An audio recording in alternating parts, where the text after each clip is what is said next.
Hello everyone, hope you're doing well. We're back on the dev server, and I thought I'd do another extras video because, well, they've updated the dev server about 3 times in the last 2 days, so it's been kind of hard to keep on top of it, so why not just do a video which goes through all of those changes and kind of shows you what's going on. I was going to do a video looking at the map changes, but the problem is they're all skew width right now, they're all over the place, so we'll wait until they hit the live server and then we'll kind of talk about them then.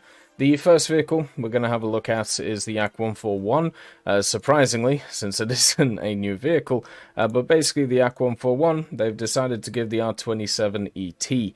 So the R27ET is the big banger IR missile, which has a pretty good all-aspect lock. It was coming in not just for the MiG-29 SMT, but now also for the AK-141, so it goes on the central pylon where the R27ER is as well. I still feel like for a vehicle like this, you still probably want to do the R27ER because of the radar and the semi-active qualities of it, but also at the same time, the ET makes a bit more sense on this vehicle compared to the MiG-29 SMT, where it obviously has it and the ER competition, plus the R73s on top of that. Another thing to also note about these higher end vehicles is they have increased the top BR to 12.3. So the MiG-29 SMT is going to be at 12.3 along with 2 other vehicles. The first one being the F-16C, which is going to be at 12.3, and also the Barack Obama is also going to be there, the Barack 2, and now no pre-existing vehicles are at 12.3, but these 3 new vehicles are going to be showing the difference between them. What was kind of funny is something happened with the KF-41, where its turret decided to sink into the chassis. It's fixed now though, so it's at least ready and rocking to roll. The other thing as well is the turret is now as exposed as it was with the gunner and also the commander. So yeah, I don't think it's going to be as good as people think it's going to be. We'll have to see if it gets more spikes or not to try and help with this. Another thing is ships are getting flags, or at least customizable flags. If you didn't know, with the Arkansas, which is this machine right here, and also the Marat, which is the Soviet machine, they have flags on them. But if you get the pre-order bonus for these vehicles, you actually get access to some unique flags that you can put on them. Now, customization-wise, you can see here, you have a default flag thing. What you can do is you can actually get different flags for it. So you have all of the different Navy flags from different places, including even, you know, the 1900s flags, which is pretty cool. Then you have the state flags, which are just like all of the flags that you can think of. I don't think it includes the ones which are removed, but we'll have to see. And then on top of that, you have some special ones, which seem to be mainly pirate flags, and then also these 2 as well, which are the pre-order flags for the 2 ships. So if you want to get these 2 flags, which I'm guessing will replace this one, which is sat here, then you'll have to get the pre-orders for them. But look for that in the next major update. Some cool customization for the ships is always kind of nice to see. Also, at the same time, for Israel, they have actually made it so the ZSU 57-2 and the Shilka are a little bit different, and you can actually tell what side they're basically on. So you can see here with the vehicle, they've actually added the roundel to them. So that's at least nice, so you can actually take it if you want, and therefore it just makes it a little bit easier to work out, you know, if they're actually Israeli or not by their names, which is really good. And that, you know, is something that's important for recognition of the people you're playing with or against. They've also massively enhanced RWRS and how they work. We've shown kind of the digital side of things, where some of them show what you're being locked by specifically when it comes to the vehicle. Some show you what type of lock you are having, but also they have added a bunch of information to the X-ray. So you can see here for the F-16C, RWR AN ALR 56M, HIJ for the band, 70 kilometer range, unlimited threat types, 12 track threats at once, and then tracking threats types unlimited, launching threats types 35, and identified threats on scope 33. So it gives you basically a rundown of what's available in the RWR. So that's going to be the big addition to these higher tier stuff. This update, you can see here the RWR and the MiG-29 SMT as well. I'm sure over time stuff like this will be added to more vehicles. It is there for some pre-existing vehicles already, I believe, but obviously not for all of them. You can see here with the MiG-29, it gives you a rundown of the RWR as well on that one. So just to kind of give you an idea. One of the things that's also fun, not just the naval flags and stuff like that. There's a bunch of new avatars that they're bringing in. These avatars are naval ones, so they're for the French. You can see here with the good old mustaches, and then also they're bringing in some Italian ones because Italy hasn't had any for the longest time.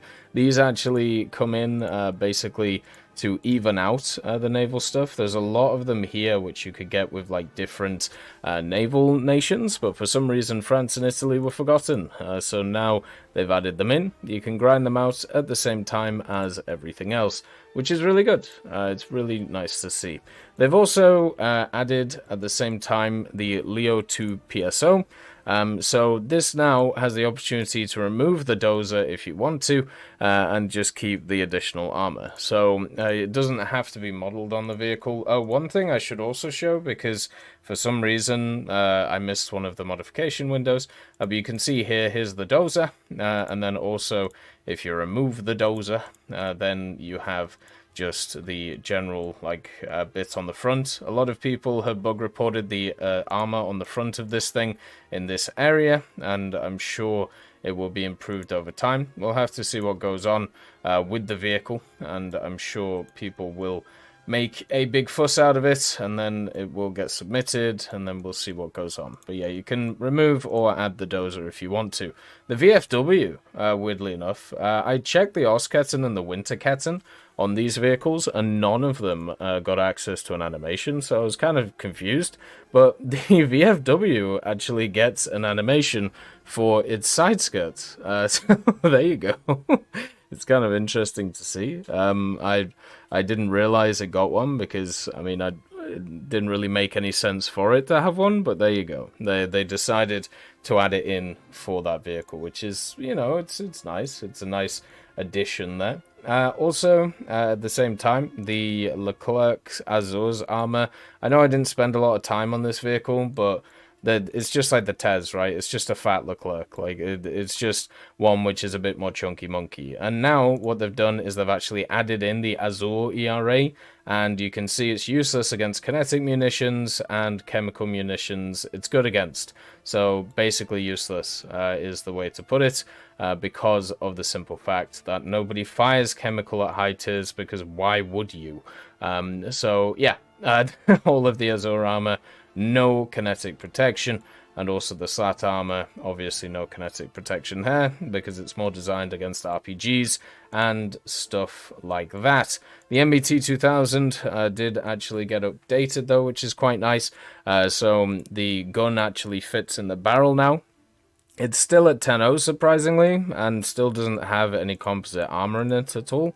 It does have some kind of ERA stuff modeled though. We'll have to see what goes on with this thing, but right now, if it stays in this current state, it might actually fit its BR because it has absolutely no armor. It still has the DTC-10 and also the good reverse on the vehicle. You can see here it's still pretty nice, so I'm not too worried about that.